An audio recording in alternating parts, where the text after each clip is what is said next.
Welcome to AI Journal Club, the digital pathology podcast segment where we take a closer look at the research shaping AI in pathology. This episode is one of our AI-powered summaries series, AI-generated deep dive into a paper worth your attention. It's curated from our weekly DigiPath Digest live stream that I run every Friday morning. I'm Dr. Alex Żuraw, and this is your shortcut to stay current. Let's dive into it. Welcome back, Trailblazers. You are tuning into a special Journal Club session of the Digital Pathology Podcast. Yeah, welcome, everyone. It's great to be back. And today we're cutting through the noise. We aren't talking about what AI might do in 10 years. We're talking about what it's doing right now. Right here in 2026, strictly by the evidence. Exactly. So for this deep dive into the source material, we are pulling apart a really significant new paper that just hit the presses in NPJ Digital Medicine. It's a fascinating time to be looking at this specific paper. I mean, we've spent the last few years watching large language models, LLMs, just totally ace medical exams. Oh yeah, the USMLE headlines were everywhere. Right, but the question on every clinician's mind, and definitely every pathologist's mind, has been, sure, they can pass a multiple choice test, but can they actually do the job? Like, can they handle the messiness of a real patient? Exactly, the real world ambiguity. And that is the core mission of the paper we're covering today. It's titled Benchmarking Large Language Model-Based Agent Systems for Clinical Decision Tasks. And the authors, Lou, Cather, and their whole team did an incredible job. It's a massive collaborative effort across multiple institutions. From the National Cancer Center in Beijing all the way to the University of Dresden in Germany. So it's got a lot of weight behind it. And Trailblazers, this isn't just a literature review. This is a stress test. A major stress test. Yeah. We are going to walk you through the methodology, the results, and some rather surprising and, frankly, maybe a little concerning conclusions. Yeah, concerning is definitely the right word for some of this data. So let's start with the problem statement. The authors set the stage pretty clearly. Clinical decision-making is exhausting. It is incredibly data intensive. Right. And while we've had clinical decision support systems, CDSS, for decades now, they were always just a bit rigid. Very rigid. Traditional CDSS or even the early deep learning models were so narrow, they were task-specific. Like spotting a nodule on an X-ray. Or flagging a drug interaction, but they couldn't actually reason. Then generative AI comes along, GPT-4 and its peers. And suddenly we have reasoning. We do. But the authors point out a really critical flaw here.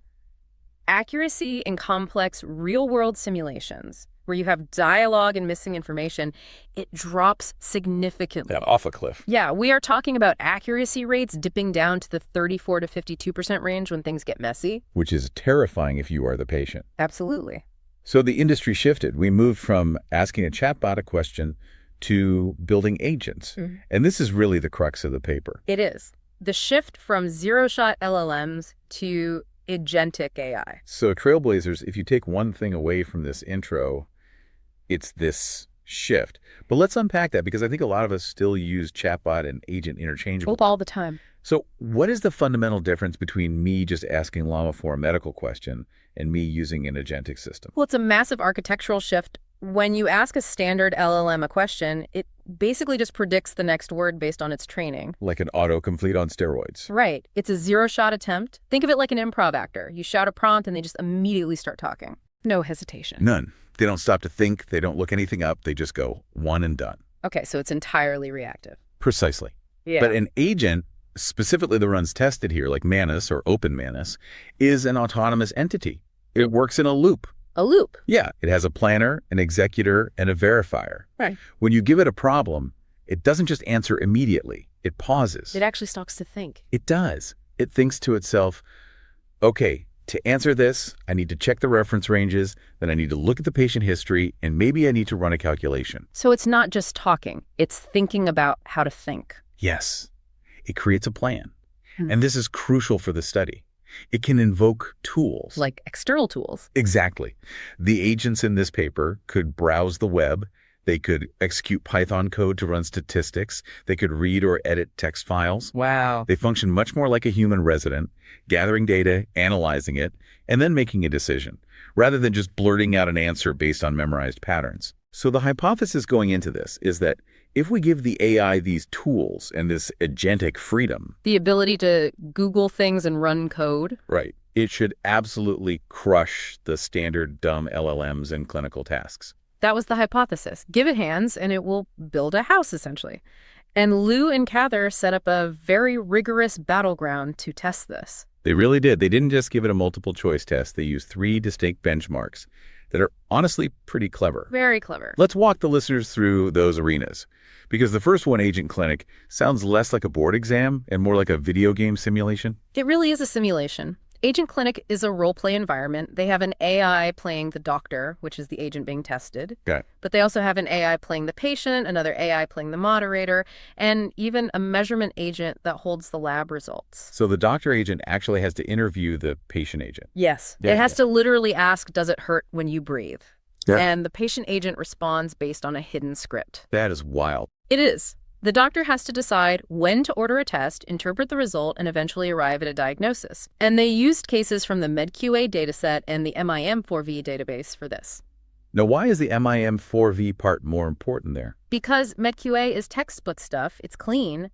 MIM4 is based on real electronic health records. So it's messy. Very messy, unstructured, full of jargon. It's real life. Got it. So that's the first arena. Then they had MedAgents bench. Right. This is knowledge-intensive QA. These are the really hard questions where simple LLMs usually fail, usually getting under 50% accuracy. It tests if the agent can synthesize complex medical knowledge. Exactly. And then there is the boss level, humanity's last exam, which, by the way, is just a terrifying name for a test. It is incredibly dramatic, isn't it, HLE? This is a suite of text and multimodal questions designed specifically to defeat shortcut reasoning. So no guessing. No. If the AI tries to guess based on keywords, it will fail. It requires deep multi-step deduction. It is designed to be the absolute ceiling of current AI capability. Okay, so we have the contenders, the agent systems OpenManus and the proprietary Manus versus the baseline LLMs. Llama 4, GPT 4.1, Qwen 3, Gemma 3. The heavyweights. Yeah.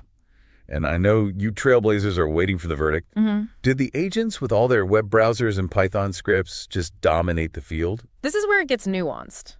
And frankly, a bit disappointing for the techno-optimists out there. The authors describe the overall games as modest. Modest, after all that architecture and complexity? Yeah, let's look at the hard numbers. In the Agent Clinic, using the MedQA cases, the textbook ones, the baseline Llama 4 model scored 51.4%. Basically a coin flip. Right.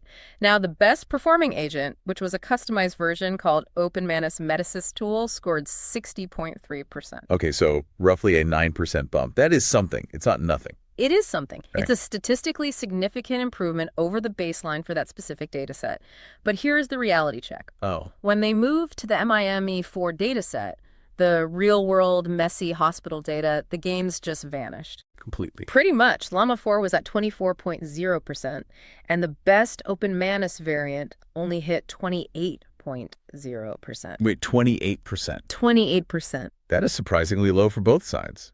I mean, if a resident was right 28% of the time, they wouldn't be a resident for long. Exactly. And the difference between the fancy agent and the basic model wasn't even statistically significant in the MIM-SOAV tests. Wow. It really highlights how hard these realistic simulations are. And when they got to humanity's last exam, the results were humbling across the board. What were the numbers there? The baseline LLMs were sitting at about 5 to 8% accuracy. And the highly complex OpenManus agent, it got 8.6%. Goodness, so barely a percentage point difference on the hardest tasks. Correct. So the takeaway from the accuracy data is, yes, agents are slightly better. They offer structure. But we are not seeing a revolution where accuracy jumps from 50% to 90%. It's a grind. It's a total grind. And this brings us to the real. So what is this deep dive? Because in healthcare, performance isn't just about accuracy. It's about efficiency. Resource management. Right. If I have to wait 10 minutes for a diagnosis, or if it costs a fortune to run a single query, that's a massive problem. And this paper did a deep dive into the cost of doing business with agents. This is the part that will make hospital administrators sweat. The cost is massive. They measured this in tokens. the pieces of words the AI processes, and in actual time. Give us the comparison. How much more expensive is the agent? Well, in the agent clinic, the baseline Llama 4 used about 14,000 tokens per scenario to get to a diagnosis. So that's 13,000. The OpenManus agents, they used between 92,000 and 168,000 tokens. That is a tenfold increase. More than tenfold in some cases, and it translates directly to time. Llama 4 could give you a diagnosis in about 32 seconds. Fast. Very fast. The best OpenManus agent took nearly 69 seconds. And the proprietary Manus system was even slower in some contexts just because of network latency. So let me get this straight. If I'm a clinician, you're asking me to wait twice as long and pay 10 times the compute cost. For a 7 or 8% accuracy boost on clean data. And in real-world data, maybe no boost at all. Exactly. The authors call this a clear imbalance. For any trailblazer looking to implement this right now, you have to ask if that trade-off is viable. It doesn't seem like it. Currently, the study suggests it's a steep price to pay for marginal gains. You're burning a massive amount of energy for a very small step forward. Now, one thing I found really interesting in the methodology, and this actually gives me a bit of hope for the future, was that they didn't just run the code out of the box. Right, they customized it. Yeah, they actually tried to manage the agents. They compared the original OpenManus to something they called OpenManus Metassist. This was a brilliant part of the study. The original agent was a bit chaotic. It would use tools randomly. It would browse the web when it didn't need to. Like a distracted student. Exactly. So the authors applied prompt engineering. They gave the agent a persona. They essentially told it, you are a physician assistant. I love that. Act like a PA. And just giving it a job title changed how it worked. It did. They measured this using a concept called cyclomatic complexity. Okay, break that down for us. What is cyclomatic complexity? Imagine a ball of headphones in your pocket. Tangled, messy, hard to trace a line from one end to the other. A nightmare. Right. That's high cyclomatic complexity in code or logic. Lots of loops and confusing jumps. Low complexity is like a neatly coiled cable. Yeah. The Metassist version significantly reduced that complexity. It streamlined the workflow. Instead of jumping all over the place, the agent followed a more logical, linear path. So it cleaned up the thought process. But did it actually make it smarter? It made it more consistent. And when they added explicit instructions on how to use tools, which was the Metassist tool version, that's where they saw that accuracy bump up to 60.3% in MedQA. So it really shows that even robots need good management. Absolutely. You can't just set an agent loose on the internet. You have to give it a standard operating procedure. Let's pivot to something that is obviously crucial for pathology and medicine in general. Multimodal performance. Yes, images. We aren't just reading text, we're looking at images. Yeah. So they tested these systems on cases from the New England Journal of Medicine, NEJM, that included clinical photos and x-rays. How did the agents fare there? This was perhaps the most counterintuitive finding in the whole paper. They set up two scenarios. In scenario A, they gave the AI the image right at the start. Here's the patient history. Here is the x-ray. Up front. In that case, the agent via OpenManus did slightly better than the baseline, 27.5% versus 25.0%. Okay, so that's consistent with the text results. Slight edge to the agent. Right. But in scenario B, where the AI actually had to ask for the image simulating a doctor deciding, I should order an x-ray, the baseline Llama 4 actually beat the agent system. Wait, hold on. The simple model beat the complex agent, specifically when the agent had to choose to use a tool. Yes. Llama 4 hit 30.0%, and the agent dropped to 29.2%. Why would having a choice make it worse? The authors attribute it to something called internal tool competition. Tool competition, like the tools are fighting each other. In a way, yeah. The agent has all these options: web search, code execution, image analysis. When it has to make a choice, it sometimes gets confused or prioritizes the wrong thing entirely. Oh, I see. It might try to Google the visual symptoms instead of just looking at the x-ray because it thinks the web search is a safer bet. It's a classic case of paralysis by analysis. Exactly. The baseline model just looked at whatever data was available and made a call. That is a huge lesson. More complexity doesn't always equal better outcomes if the orchestration isn't perfect. It literally overthought the problem. Absolutely. It's like having a Swiss Army knife but struggling to pull out the right blade while the other guy just uses a screwdriver and gets the job done. All right, we have to talk about the elephant in the room. The safety check. The thing that keeps hospital lawyers up at night. Hallucinations. Yeah, this part of the paper is sobering. They tracked how often the agents just made things up, specifically fabricating patient statements or inventing lab results that never happened. The numbers were high. They were prevalent. In the MedQA dataset, the original OpenManus agent hallucinated in 97.2% of the scenarios. 97.2%. Yes. That is practically every single time. That means if I use this tool 100 times, 97 times, Yeah. it's going to lie to me about something. Yes, it would invent a patient response or assume a lab value was normal without actually checking. That's terrifying. However, and this is the good news, the study implemented a safeguard. They used a Llama 4 post-processing module. Think of it as an editor at the end of the line. Did the filter work? Surprisingly well, it blocked 89.9% of those hallucinations before they ever became the final output. So the user never saw them. Okay, that's a relief. But even with the filter hallucinations, still impacted the final diagnosis in about 30% of the scenarios. So 1 in 3 diagnoses was based, at least in part, on made-up information. That just sounds like a complete deal breaker. You would think so. Yeah. But here is the surprise twist regarding the data. Oh. The authors analyzed the accuracy of the cases with hallucinations versus the cases without hallucinations. I'm guessing the ones with lies were way less accurate. You'd be wrong. There was no statistically significant difference in diagnostic accuracy between the two. Yeah, how can you hallucinate medical facts and still get the right answer? That makes no sense. It's a paradox. The authors Liu and the team theorized that the hallucinations might have actually prompted the agent to gather more information. How so? Well, for example, if it hallucinated a weird lab result, that error might have triggered a double-check mechanism or a web search to verify it, which ultimately led it down the right path to the correct diagnosis. So it stumbled its way to the truth. It basically failed upwards. In a way, yes. It used the hallucination as a stepping stone. It's a fascinating, if slightly unsettling, emergent behavior.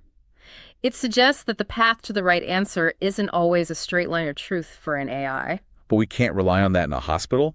I mean, Your Honor, I hallucinated, but I got it right, is not going to hold up in court. No, it certainly won't. And relying on serendipitous error is definitely not a safety strategy.